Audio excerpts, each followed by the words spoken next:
Hello, ladies and gentlemen. It's Modern Investing on Pod TV. My name is Sasha Star, and we have our distinguished guest for today, Dr. Milan Sambrak. Welcome to the show. Thank you for inviting me. Delighted to be here. As always, great to have you. And Jim Ead from Ead Foundation. Welcome to the show, Jim. Thank you, Sasha. Great to be here. Okay. Yeah, so today is Wednesday, and as usual, happening on Wednesdays, market is up. NVIDIA is up. What I'm watching is two stocks that I recommended last week, CRM and Lululemon. Both are up. So we are living in incredible times. There are a lot of services. I'm receiving a lot of emails from different investment gurus and specialists and incredible predictors, but all of them are incredibly well-respected individuals. Before sending their messages to the garbage, I just read very quickly some of them. Most of them are predicting gloom and doom. There will be incredible market collapse. Everything is going down. NVIDIA is trading at 90 times its cash flow and profits, and it has to go down at least 25% to become a normal stock, or so on. So following these advices, you should have sell everything what you have, initiate a lot of short positions, including NVIDIA, and sell calls, buy puts, and in a matter of 2-3 weeks, you'll have to go somewhere else to borrow the money to continue trading, or look for a job, actually. Jim, what are you reading lately, this all advices? Yes, I agree with you. There's a lot of doom and gloom. And also, we saw the Republican debate, and it was no longer morning in America, but a terrible time for all to be had. So this is a sentiment that I think is spreading widely. And when the media picks up on it, then the social media picks up on it. But I've always been more like, is the company good? Is the company, what are their earnings? Those types of things, rather than public sentiment, are the things that cause me to get involved. And, I sold NVIDIA, and the person I sold it to is very happy. It's flirting with 500. And I remember the show that Sasha Star predicted 500 for NVIDIA, and people were scoffing.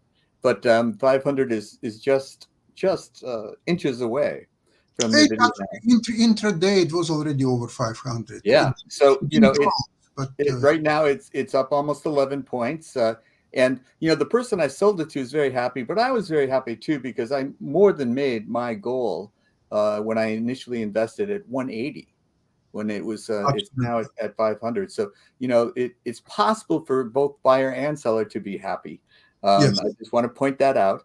But, there are also other stocks that I did sell are doing better. And I'm not regretting what I did, because I think that I think the next couple of months historically have been the types of months that are volatile. And I don't like volatile markets in general. And so I'm kind of targeting November to get back in and see after some of the ups and downs and the craziness starts to relax again. And I get a better feel for what's actually going on. Because, we've been predicting a recession for a long time now, and it hasn't yet occurred. The marketplace is very strong, as a matter of fact. So absolutely.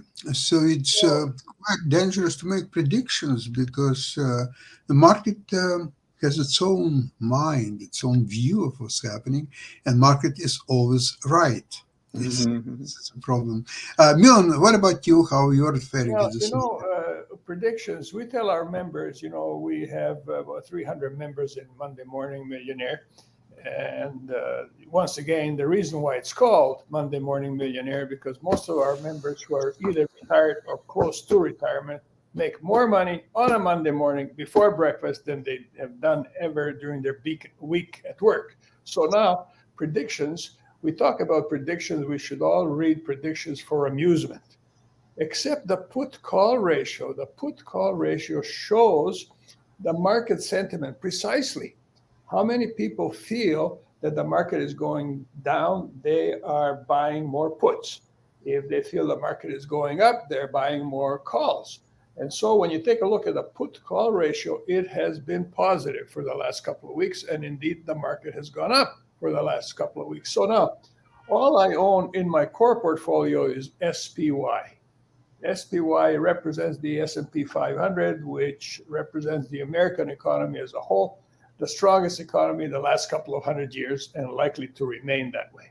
Now, there are only 4 ways to outperform the market. Number one is dollar cost averaging the market entirely, not individual stocks. They can fall out of bed, but the market, the US market, someday it will fall out of bed because empires have a 100% failure rate, but that day is nowhere in sight yet. So number one way absolutely to beat the market, to outperform the market, is dollar cost averaging, where you buy the same security during the same time interval in the same amount of money.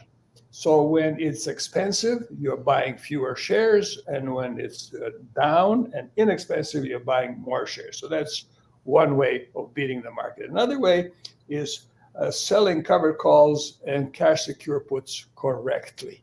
That has to be done correctly. For example, in a rising market like we have now, you're a lot better off holding the security than you are selling covered calls on it. So the put-call ratio now is predicting, and has done so for the last couple of weeks, a rising market. So never mind what all these other people are saying. The put-call ratio shows how investors feel. It shows their feeling, their attitudes. That's pretty a reasonable way of seeing where the market is going, because that's how they feel about it. So selling covered calls and cash secured puts correctly is another way of outperforming the market. A third way is buying shares in a company that is buying back its own shares. Buying back its own shares means that the money that it has cannot be put to better use than to buy back shares of the company. It always goes up under those circumstances. It's not doing anything to get the company producing more, doing better, because buying back shares is not very productive, but the market sure goes up. So that's the third way. And the fourth way is what you are doing, Sasha, and what you're doing, Jim, is picking the right stock, which I have rarely been able to do, and which most investors cannot do. People who are buying individual shares, and Wall Street, which is not our friend, wants us buying frequently and trading. That's how they make their money. So picking the individual stock, picking a winning stock works, except it doesn't work for most investors, most of whom trail the market by 40%. I am there. So my core portfolio, nothing but SPY. Now I see the put-call ratio is positive, so I didn't sell covered calls on it. I'm just holding SPY, and it's gone up something like $9 a share in the last 2 days. So that's the right thing to do. Picking individual stocks has never worked for me, hasn't worked for most people. So, David Swensen, who ran the Yale Endowment, the most successful university endowment by far, not the biggest, Harvard is bigger, but the most successful by far. He said, listen to this, security selection and market timing make no material contribution to returns. Listen again, security selection makes no material gains to market returns. That's from David Swensen. Now, people who are market wizards can outperform the market. And I think, Sasha, you're one of them. I think, James, you are one of them. And the market wizards, which are described in the book that Sasha recommends, are there they're all Mozarts. Most of us aren't Mozarts. So most of us don't do that well. So You know, speaking about Mozart, sorry, but Glenn Gould said that the problem with the Mozart that he passed away too late. He should have passed away way, at least a few years earlier than he did. However, I'd like to mention something interesting. You said you're watching the ratio of put and calls. You're talking about put and calls on S&P 500 or all puts and calls? You can do the put and call ratio on any individual stock. For example, I did it on NVIDIA, and it's positive. NVIDIA is going to go up for the next little while. I did it for the entire market for the next week or two and the next year, and it's promising. Most people, the put and call ratio shows how investors feel about the market, accurately dead on. Okay. Now we're coming to second point. You mentioned several times in this program, including even today, that the average investor is trailing S&P returns by 40%. That's right, yeah. These investors are included in your estimation of ratio of puts and calls. So if most investors are trailing, how that put and call ratio can be accurate to help you to have your stocks? Oh, I would say that most investors are not aware of the put and call ratio, and they don't do it. When you see a put and call ratio, hold on. To participate and be holder of either puts or calls, that's right.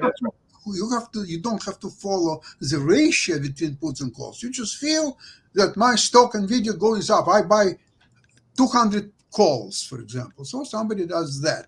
He doesn't care about ratio of puts and calls, at least most of the people, I would say. He should. You know, buying derivatives is almost. Oh, it's just an example. Maybe he'll buy stock. It's almost always a mistake. Yeah. I just don't see any correlation between the market action and put and calls ratio. I said it a few times before. Yeah, what's your opinion? The other thing to take into account is that not everybody is buying puts and calls or selling puts and calls. Some people are just buying stock, and that might be the majority of the people. And those people, I think Milan is correct in saying that they typically trail the market. They don't outperform. They underperform when tracked against the market. These are people buying individual stocks. Not necessarily the type of person that you're describing, Sasha, the person who's buying puts and calls. The people that are buying puts and calls tend to be more sophisticated in general. Especially sellers. I would qualify sellers of puts and calls. They are sophisticated, for sure. Let's talk for a minute. Yeah. I stand corrected. I agree with that. Okay. Let's talk for a second about the market itself. Equaling the market is something that we can teach a high school student to do in less than 15 minutes. Here, I'll tell you how to do it. You open a trading account with an investment bank, not with a commercial bank, with an investment bank. You open a trading account. It needs to be an account which will allow you to trade stocks. So that's number one. Step number one, a high school student can do that. And number two, buy nothing but SPY. That's all there's to it. You will equal the market.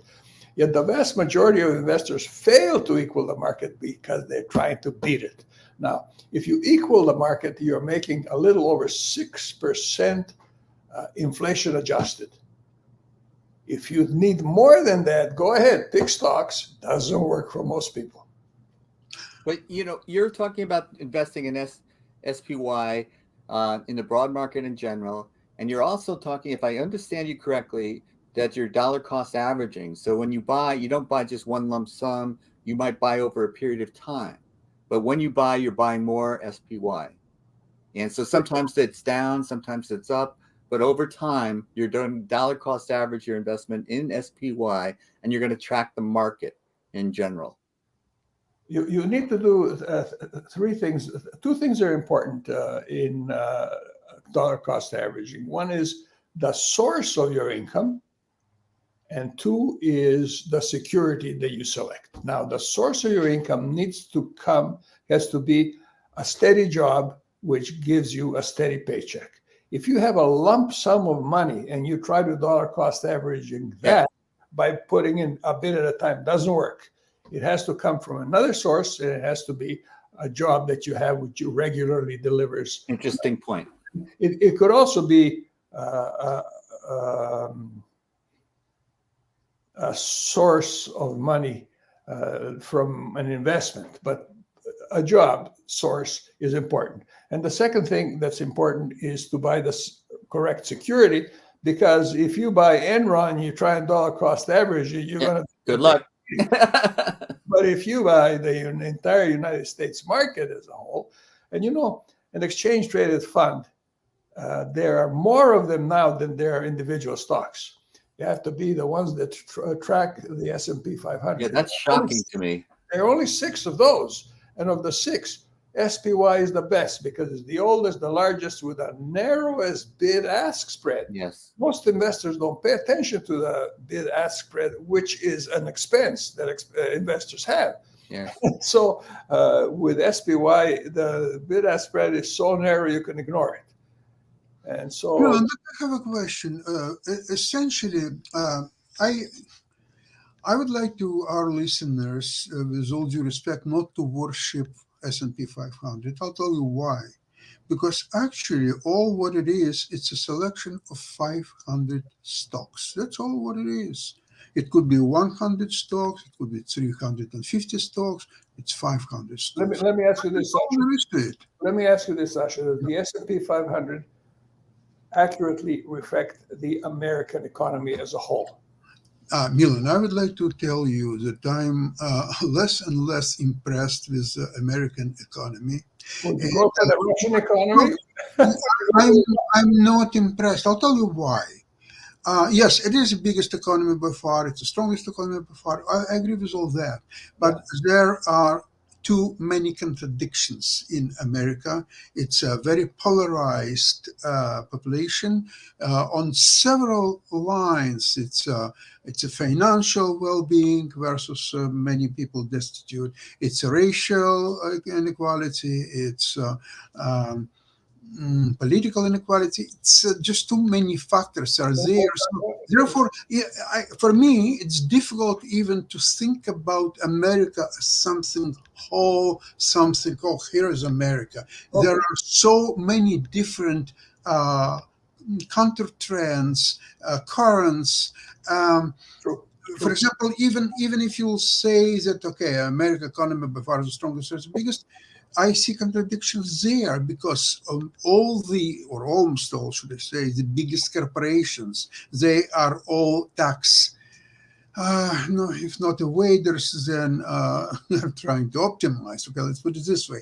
But any optimization of taxes leads to, because many of these corporations are headquarters in Ireland or some other tax-friendly jurisdiction. Global economy. So, and many individuals in the United States are trying to optimize their taxes. So therefore, America is going to debt farther and farther and farther.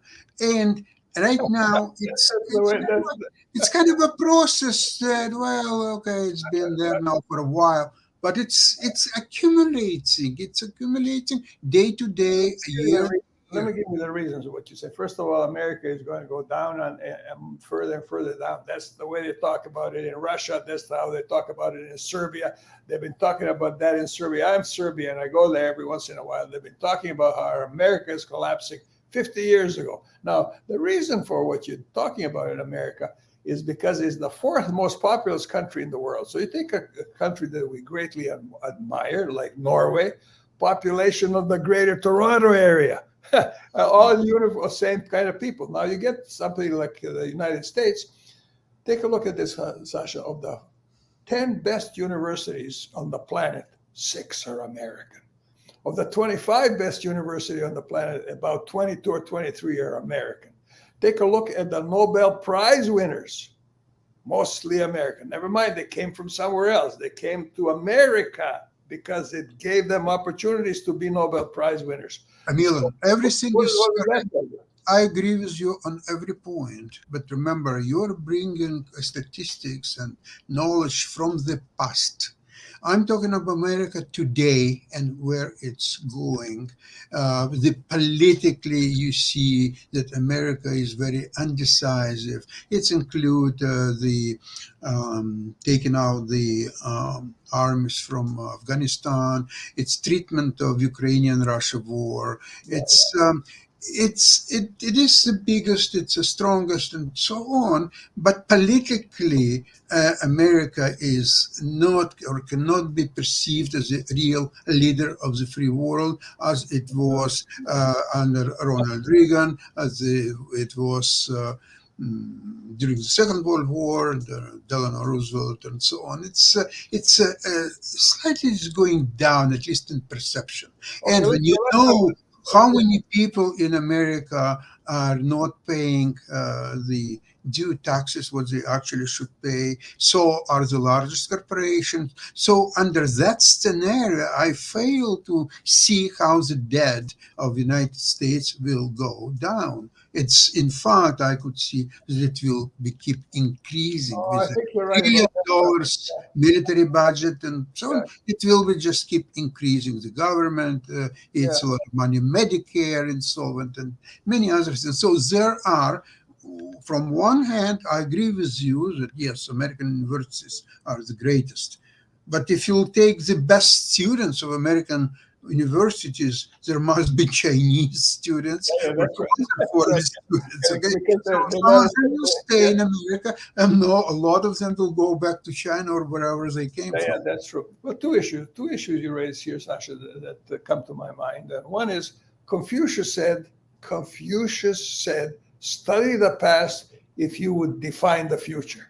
Confucius is not Sasha Starr. He's not Milan Sombarak. When he said, study the past if you would define the future, that means something, doesn't it? And right now, America is unable to define its future. Period. Full stop. That's my position. Well, I often say that I live in the divided states of America because there is great division right now. And I believe what Sasha is saying is true. And I also believe that it's a temporary situation because one of the major parties has totally lost its way. We elected a president, and he told people that if you paid your taxes, you're losers. And so lots of people are not paying their taxes because they want to emulate someone like that guy. And that guy brought in a lot of hatred, a lot of division, and he talked it up and he made it okay. You know, it used to be, there's things that people say now that used to be, you couldn't say them. And if you did, you were unelectable. Now we have people on the debate broadcast all across the country saying things that were unthinkable, that they couldn't possibly have said, 10, 20 years ago. So once the Republicans start to lose elections, they will change their tune and they will go back to being a governing party that had respectful candidates that people would get behind. Nikki Haley, for example, was on that debate stage. She is an example of a Republican who was once a normal Republican. But we had next to her a guy ranting and raving, and lots of people thought he won the debate because he was obnoxious. And he was saying things that were just completely unthinkable 20 years ago. Not because they're true, but because people want to hear that, because they're mad and they don't know where to point their anger. So these guys are telling them where to point their anger. And it's very destructive and it's hurt the country. There's no question about that. But I believe that America, whatever is wrong with America, what's right with America will help it resolve this. And the people could be respectable politicians again. And we'll elect people as we used to. When Bill Clinton ran against Bob Dole, both of those guys were respectable men.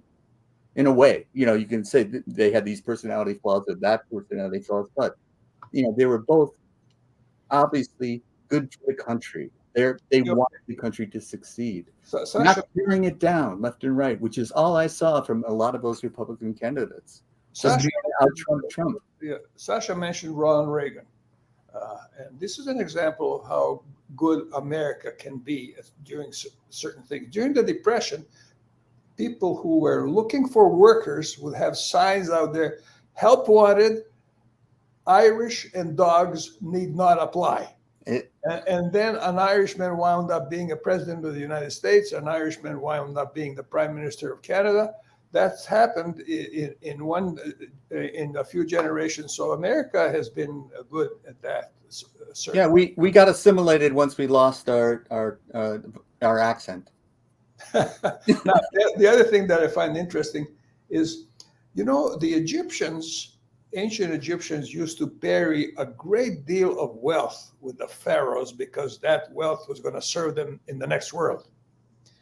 People who robbed graves under penalty of death, if caught, actually took that wealth out of the ground and put it back into circulation. Egypt collectively benefited from that. Similarly, today, people who cheat on income taxes are going to use that money in a better way than the government is going to use it. Society as a whole will be the winner, even though they're doing a criminal act.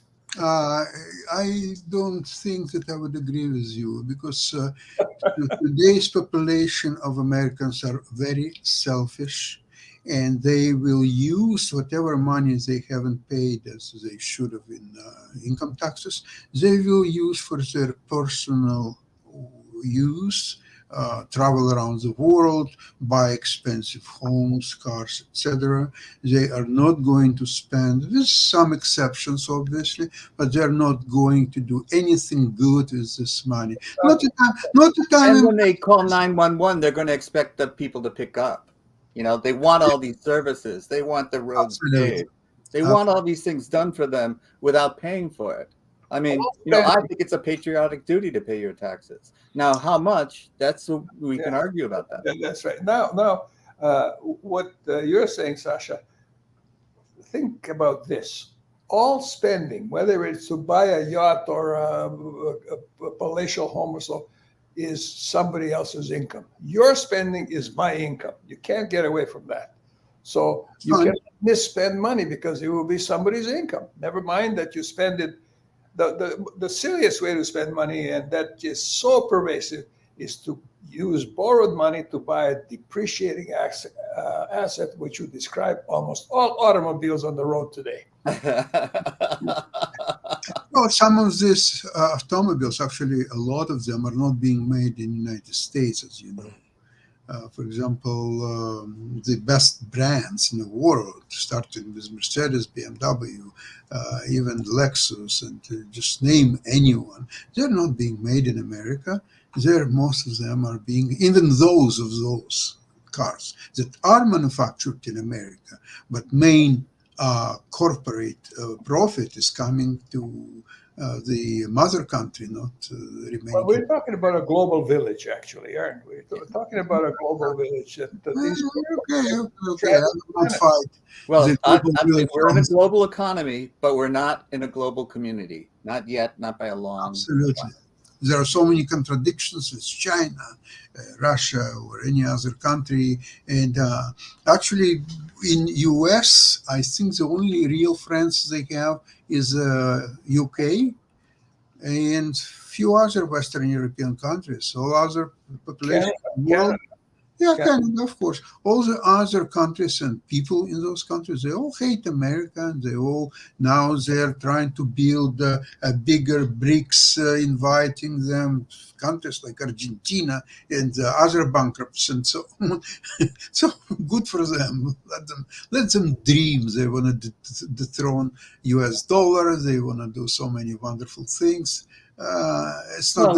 We can't ignore all the things that are great about the American as a country. It was an exploitive country for most of its life.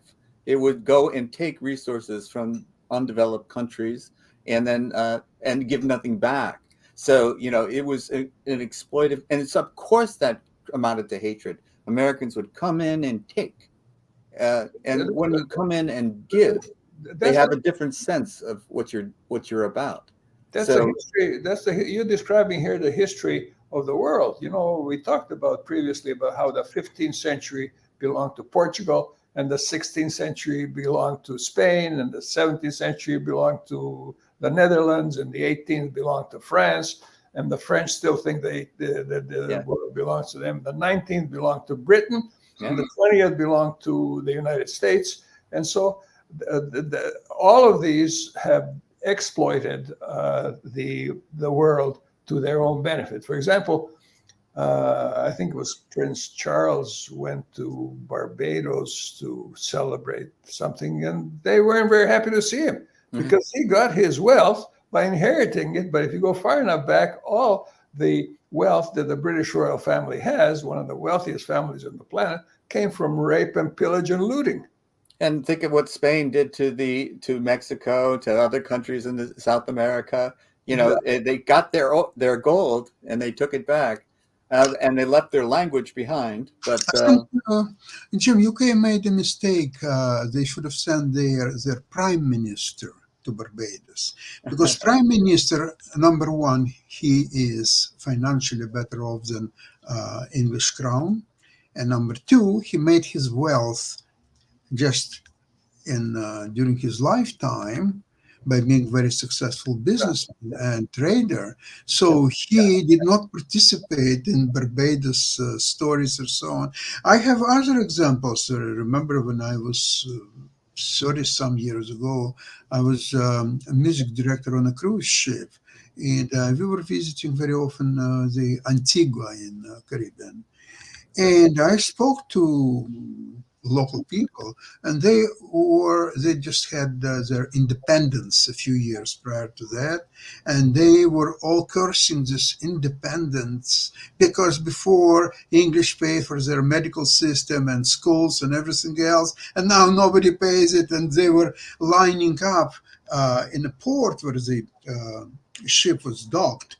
They were jumping into the ocean to pick up the quarters that the tourists were throwing away from the ship, and they were jumping, and it was like sometimes 7-8 meters in depth to find this, to get this quarter. So once I went ship, and you know what they did with the quarters? You won't believe. They had the video game machines, and they were throwing these quarters into video games. Yeah. So and they were crying that they're hungry and they have nothing to eat. Or so you're right, Sasha. You know, I went to the shore and I picked up a few apples and I gave them the apples to eat something. No, we don't need apples. Give us quarters. The word uhuru means freedom in Swahili. I'm not sure the language that they speak in Kenya. And so they were under Jomo Kenyatta. They were looking for freedom, for uhuru. Finally, it came, and it didn't change anybody's life. Yeah, we now have freedom. We're just as hungry as before. We're just as poor as we were before. So what did that mean, really?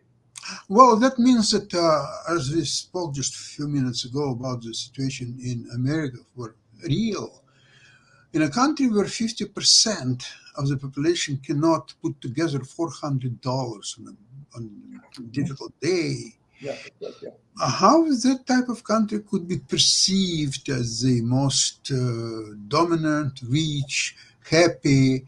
I fail to see that. This is the main contradiction that you were outlining, Sasha, where they think of us as wealthy, yet we have so much poverty. How can that be true?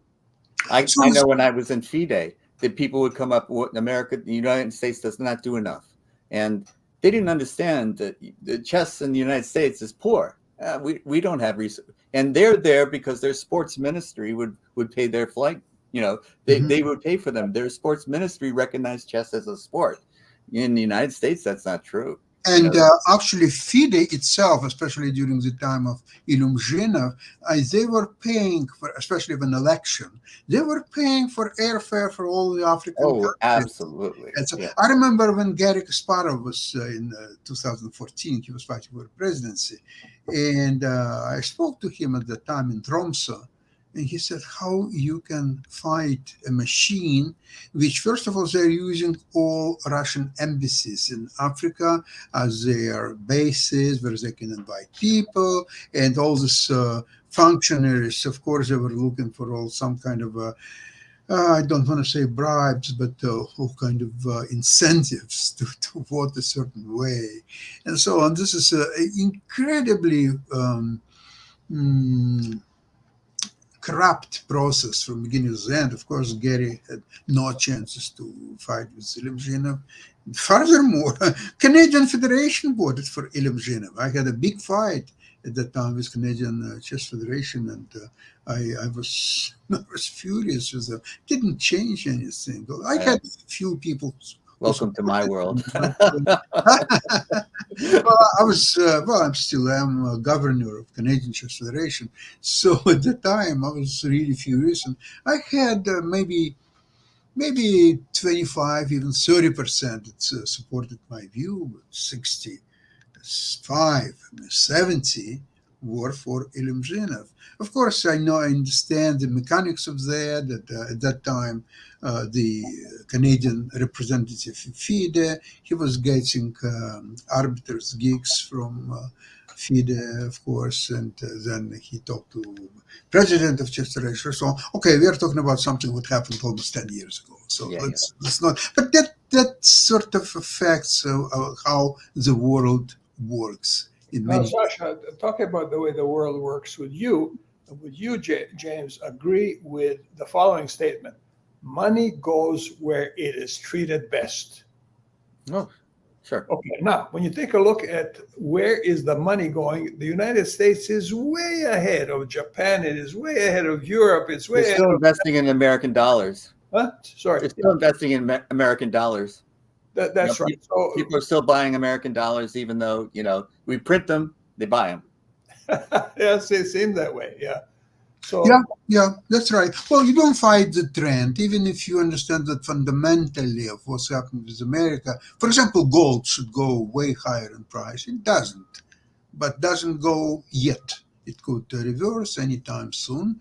I'm waiting for some signals about gold, but they're not there yet. And so therefore I'm staying away of gold. So speaking about the real thing, what we are trying to do, we're trying to benefit from what we have for real. It's a U.S. market. I don't care so much about U.S. economy, but I do care about U.S. market, because from U.S. economy, I cannot make any money at all. At least I don't know how to do it.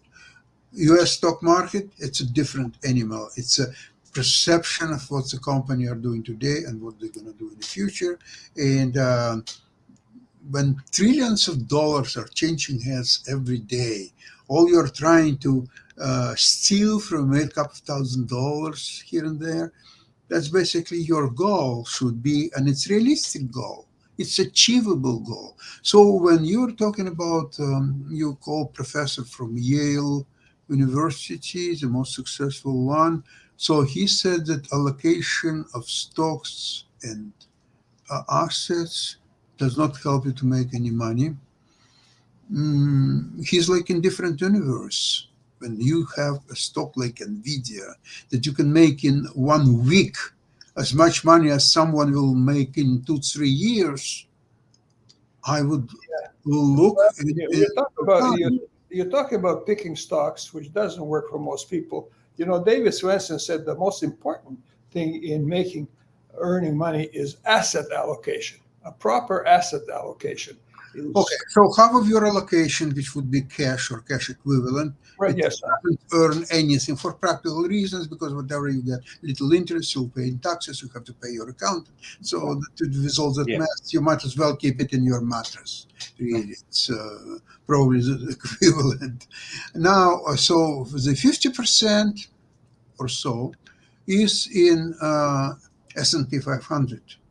Because that's the only thing, according to him and actually to you, people shouldn't touch anything except S&P 500.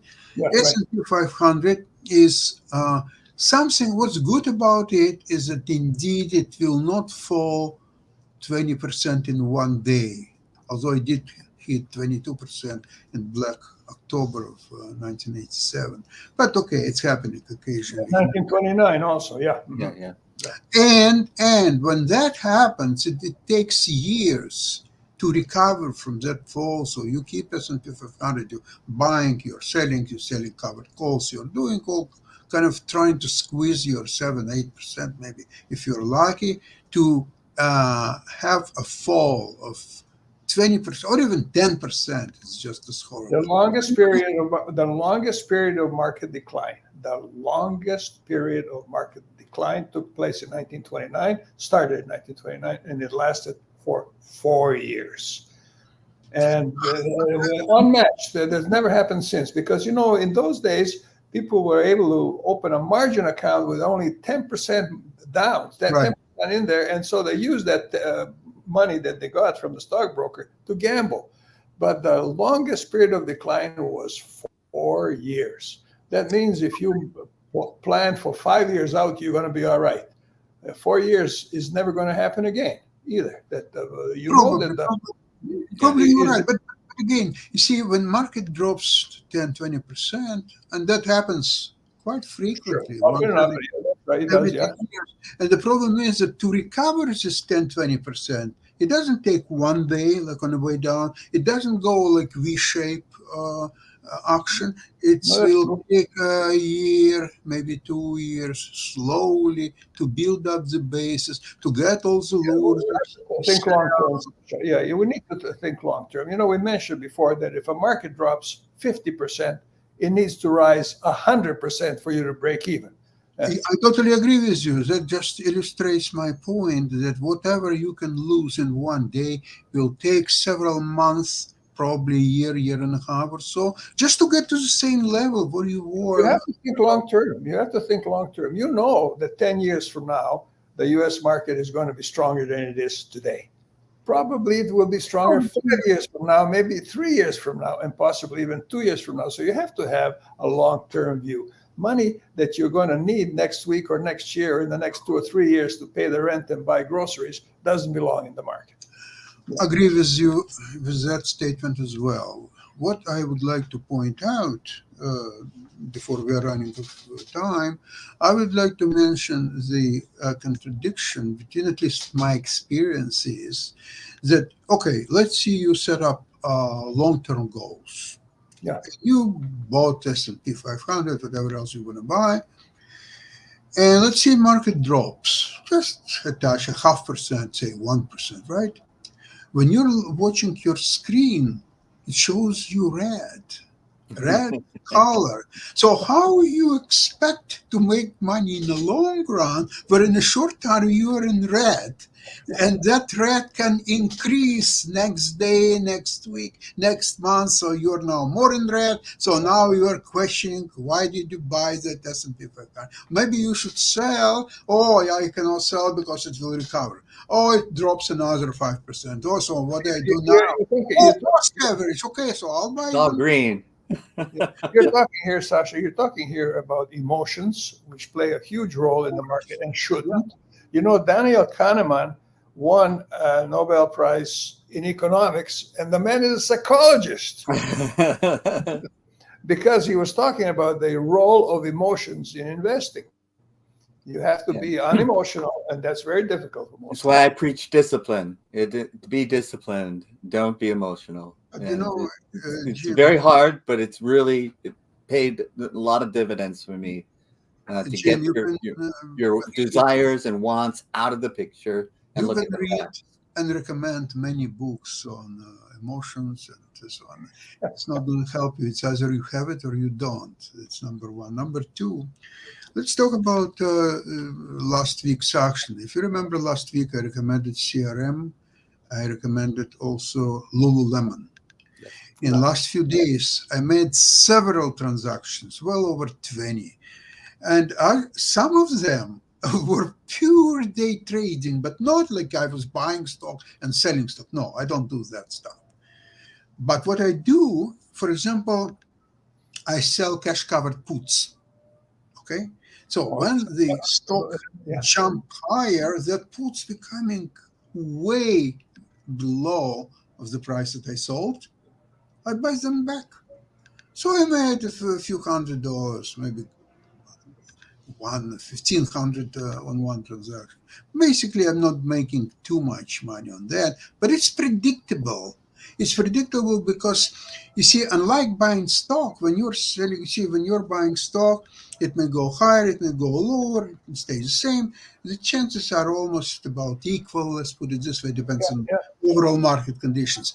In a cash covered puts, time is working for you because it's shrinking its value. So instead of that strategy, in fact, I prefer even to covered call strategy, simply because, okay, you most likely will collect the premium, but your stock may go lower, and then you have to be in defense. I have two stocks where I have defensive positions, sold long, covered several covered calls, and just have to wait until expiration. For example, two of the stocks are one and Netflix. I bought a few hundred shares and sold covered calls, expiring November, mid-November. I forgot the date. Why did they sell in November? Because they're more expensive than September. So when I was selling them in July, I got way much more. Here's a simple, guaranteed way to make 15.6% annually. And James and I talked about this. You sell covered calls on SPY. If you're assigned and your stock is called away from you, then you're now in cash, which allows you to sell cash covered puts. And you keep on doing that until SPY is put back to you. Now you own it again, you can sell covered calls. And if you sell covered calls as often as possible, just out of the money, until it's called away from you, then you're in cash. Now you sell cash covered puts just in the money, and you keep on doing that until SPY is put back to you. Do that on a Monday, expiry date on a Friday, because the shorter the period that is involved, the greater the percentage return. That works out to 15.6% annually guaranteed. Now, because you're 50-50 cash and in the market, you have to divide that in half, which winds up being a very nice return of what's 650 minutes. So you said it guarantees 7.8. 15.5%. And so that divided in half, because you're half in cash, gives you a very nice return. And if you are supposed to live on 4% of your portfolio, which is what most money managers and advisors suggest, you will have lots of money left over that you can leave your kids. I'll tell you, I'm slowly depleting my core portfolio. Not that I sold anything, but I'm just taking out all the dividends that are coming on my account. I'll repatriate them to my personal account at the bank. But I haven't withdrawn even a penny from my fund portfolio, so-called, right? I don't do that because I see green increasing. I've made almost 200% in the last, not even a year, I'd say probably 10 months or so. And in a year, I want to exceed 200%. So I have a small fund portfolio, and it contains Wells Fargo. And Wells Fargo is considered a very safe stock. You know that yes. Morningstar gives it, 4 or 5 stars, rates it as safe as owning SPY. And it done nothing but lose money for me. Thank goodness I have a very small amount. Why would you buy that stock instead of NVIDIA? Even if you would buy NVIDIA, worth $100. Oh, I think I bought that stock because Morningstar. Warren Buffett owns a lot of it. Warren Buffett owns a lot of it. I see. And I'm a fan of Buffett's because he's one of the few honest people. You know, when you take a look at the SEC actions, that's what they punish a company for misbehaving. So put down SEC actions and then put down the name of any bank.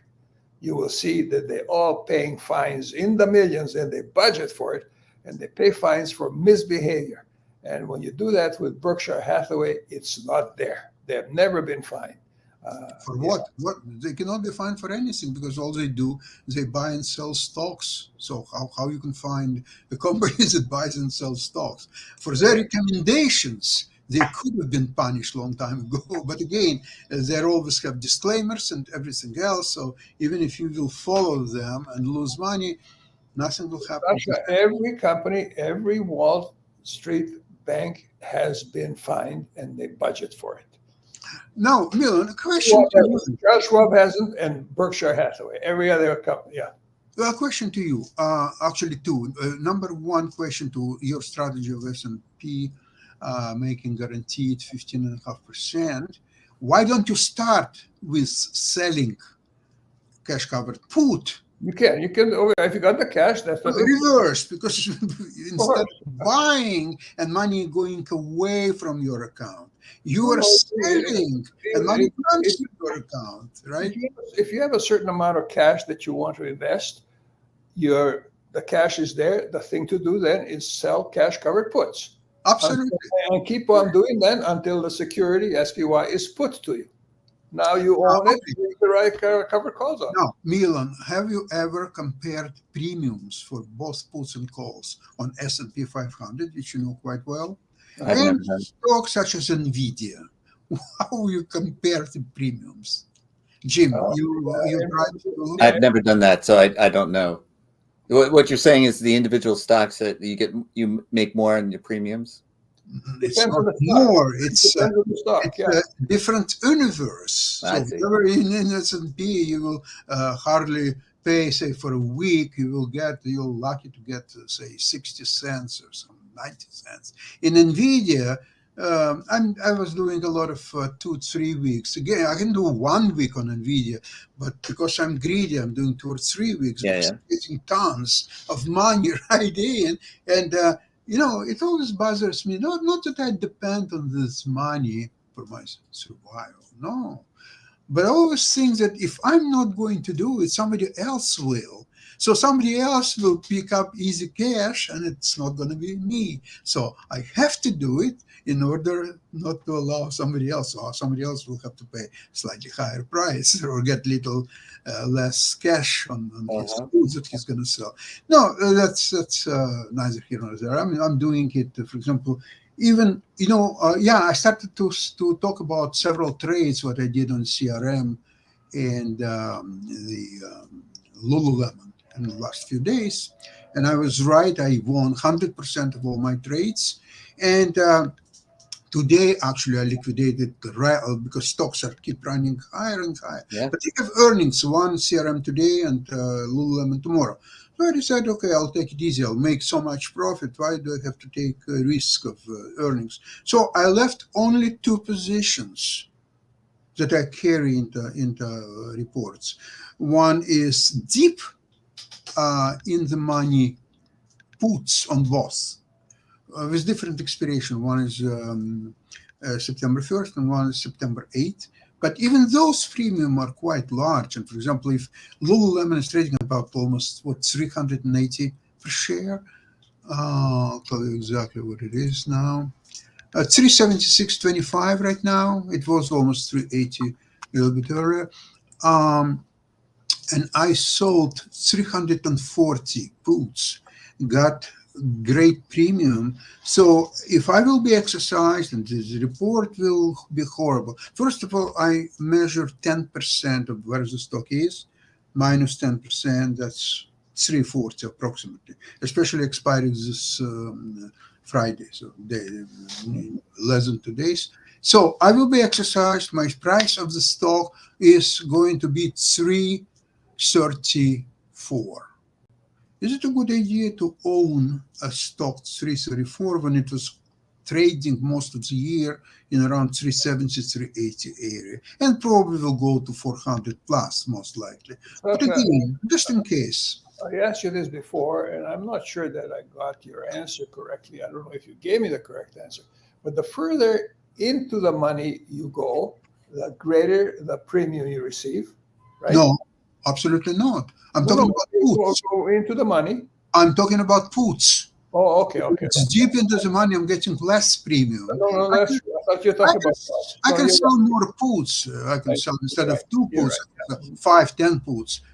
Again, it eats you into your margin, and it's still risky in some ways. Same thing I did with CRM. My CRM was trading around 210. What is it now? Probably it's a little bit higher. It's 214 now. Okay, so I sold 200 puts. Again, I failed to see how it will go down to 200, but it could. So my price of CRM will be 192 and the stock is trading well over 200 for most of the year. So is it such a painful situation for me? Not really. I can handle that. But most likely they will, both of these positions will expire worthless, and it will generate even more cash to my portfolio.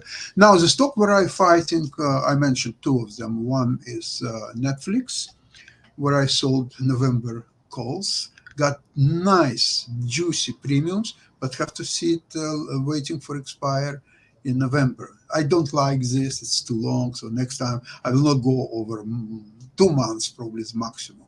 1 month is ideal. Because different is, there is still different. Of course, you get much more cash, but you have to wait. And this Yes. You don't like to wait. I don't like to wait. And especially the problem is that when the stock is moving higher, so I'm making money on stock. Now, when at the same time on the covered calls, they're also going higher, not as much as stock. So I'm making way much more money on stock than losing on the covered calls. But eventually, I'm not going to defend covered calls. I will let them either expire worthless, which unlikely, but most likely the stock will be called away. But I will generate very nice profit on that position. And another one is AMD. AMD, I sort of look at the action.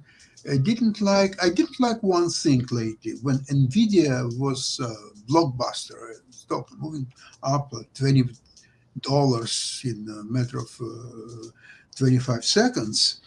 AMD went a little bit higher on a day of Nvidia's report, and next day it came down about 7% or so. I did not like that action at all. So I sold, again, because of my greediness, which I regret now, but again, emotion played a big part of it. I sold, actually, I put an offer, and I was sure it will never be hit, but it was hit. I got, how much? Let's see. I'm talking about AMD. Okay. I sold 10 covered calls March 15 next year, 105 calls, and I got for each call $16. No, $16 is today price. I got $15. It's incredible. Somebody paid me $15. Okay, I'll wait. I have a lot of things to do before March, and I'll keep the position. Sure. Okay, in this situation, forget about it. Yeah, stock will be called away. Maybe even well before the expiration, because when AMD will go to 115, 120, which I expect because earnings are coming in October, I'm pretty sure the stock will be called away from me. But for $1,500, 10. Sasha, the downside of your investing is, first of all, you have to be good at it, and secondly, it requires being good at it cannot be downside. Yeah, but the other thing is it takes a fair bit of time. Yeah. Most of our members, Monday Morning Millionaires, are getting most of their income from the job that they do, and they then invest it. So they don't have the time that's required to do what you're doing. On average, we did a survey a few years ago. On average, they're spending 15 minutes a week looking after their portfolios, which are performing well. You spend 15 minutes every half hour. No, it's a matter of choice. Some people prefer doing the trading. And you have to enjoy it if you're going to do it. People prefer being gynecologists, and they enjoy it as well. So it's a hard line really to enjoy that, right? And that's easy to do. Yeah, a lot of people enjoy that. Yeah. Being gynecologists? No, investors. You see, but one thing I must admit that every gynecologist can be a stock trader, but not every stock trader can be gynecologists, right? That's for sure. Yeah, I think it's time to wrap up on that.